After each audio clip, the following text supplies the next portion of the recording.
Bismillah, Assalamualaikum warahmatullahi wabarakatuh. Selamat datang kembali di channelku Aksa Brazil.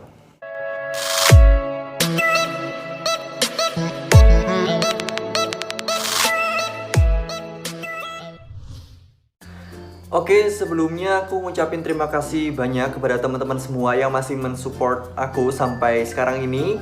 Dan dulu aku pernah membahas konten tentang YouTube, bagaimana aku dapat 1000 subscribers, 4000 jam tayang, dan teman-teman semua antusias ternyata untuk ngelihat bagaimana perjuanganku dapat 1000 subscriber, 4000 jam tayang.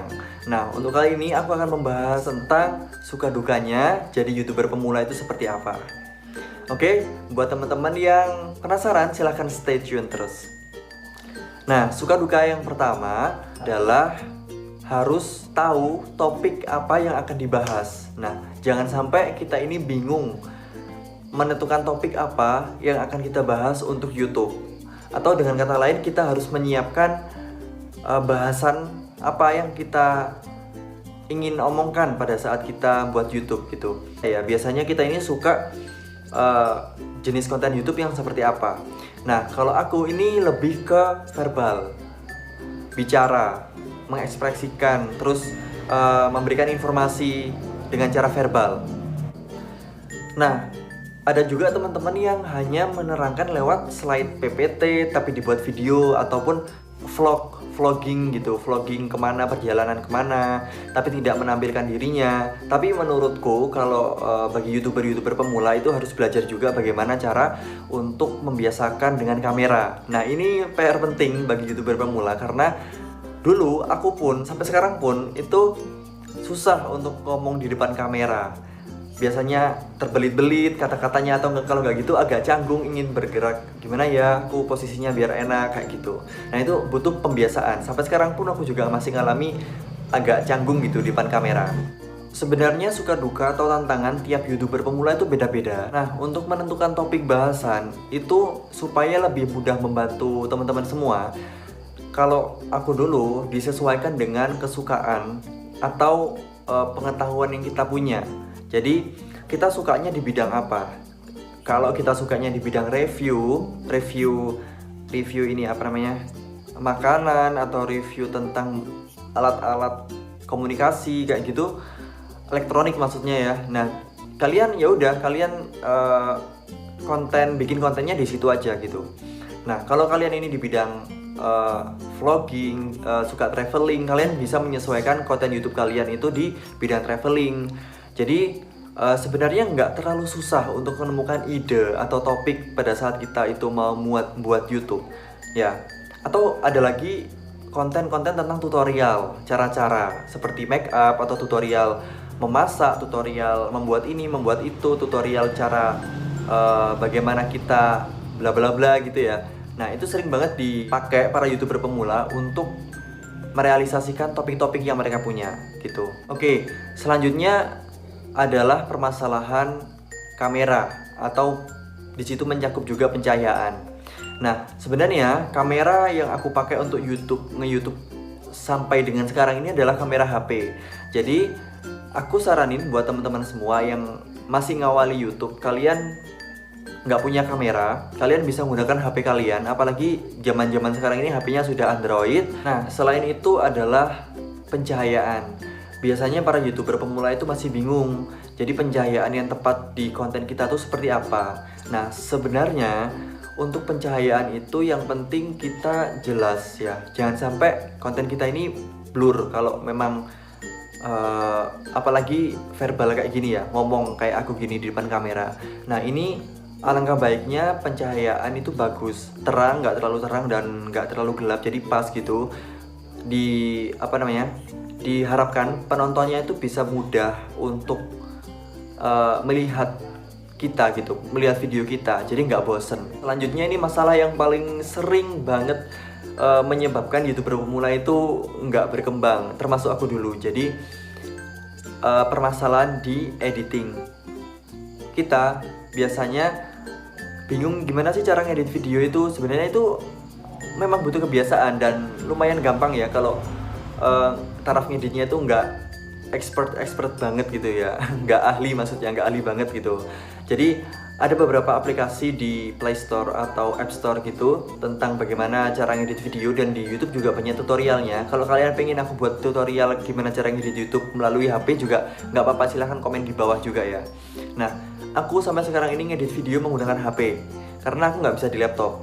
Tepatnya bukan nggak bisa, tapi memang dari awal itu aku ngawali dari HP dan udah terbiasa gitu, walaupun hanya pakai KineMaster ya, aku ngeditnya pakai KineMaster. Nah, jadi nggak ada alasan buat teman-teman semua untuk, aduh aku nggak bisa ngedit gitu. Sebenarnya mudah kok. Intinya kalian belajar terus untuk ngedit gitu. Soalnya guys, kalau teman-teman semua ini males dalam ngedit, aku pasti bisa pastiin kalian nggak bakal ngupload video. Ya gimana ngupload video, karena videonya nggak ada yang jadi, nggak ada yang diedit gitu.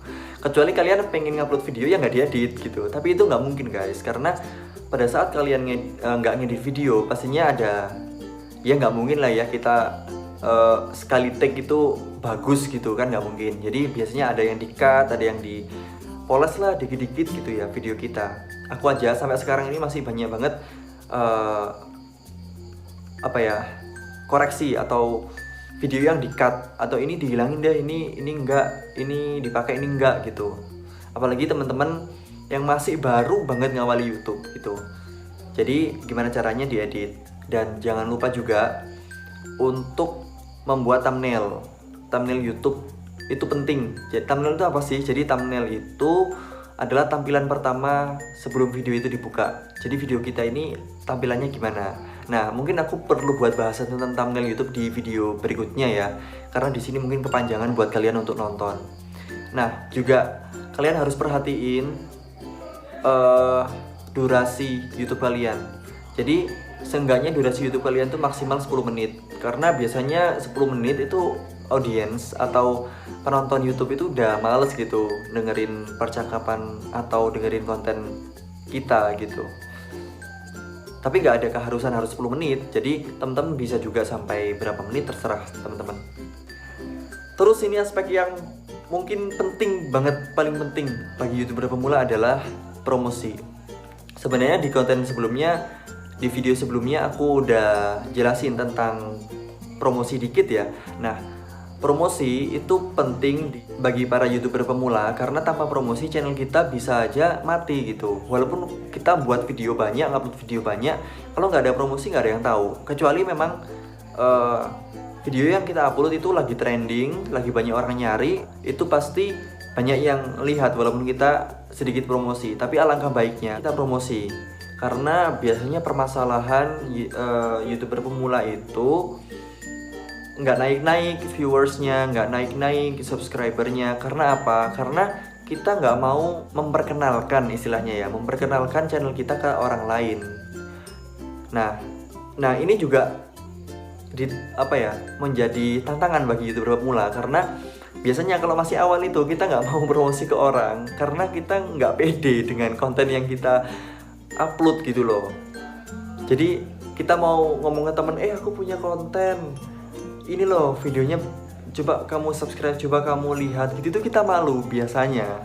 Nah itu kalian harus lawan ya, kalian harus lawan malu itu. Kalau kalian yakin konten kalian itu positif dan bermanfaat bagi orang lain, nggak hanya asal ngomong, nggak hanya asal konten gitu, kalian harus pede dengan konten kalian gitu. Nah, kalau berdasarkan pengalaman aku dulu, aku promosi itu lewat orang-orang terdekat dulu. Aku suruh ayah, ibu, adik, kakak semuanya untuk subscribe, lihat YouTubeku. Tapi aku nggak suruh mereka lihat sih, aku pinjam HP mereka terus aku subscribe sendiri kayak gitu. Kalau gitu ke teman-teman, aku dulu memberanikan diri untuk ngomong ke teman-teman, aku punya channel YouTube, silahkan di subscribe gitu. Walaupun dari mereka semua teman-teman itu yang subscribe mungkin orang 2 gitu, nggak apa-apa. Pertama memang kayak gitu, jadi teman-teman semua nggak boleh berkecil hati, terus saja promosi gitu, dan dibarengi dengan tetap menghasilkan konten. Oke guys, itu tadi beberapa suka duka atau tantangan dan beberapa tips mungkin ya yang aku bisa jelaskan ke teman-teman semua para YouTuber pemula, dan semoga kita semua dapat menjadi YouTuber yang sukses, amin, dan bisa membanggakan orang-orang sekitar kita. Oke, demikian konten hari ini. Silahkan jangan lupa untuk klik tombol subscribe-ku dan nyalakan notifikasinya supaya aku tetap semangat untuk membuat konten. Bila taufik wal hidayah, jika ada kesalahan mohon maaf. Wassalamualaikum warahmatullahi wabarakatuh.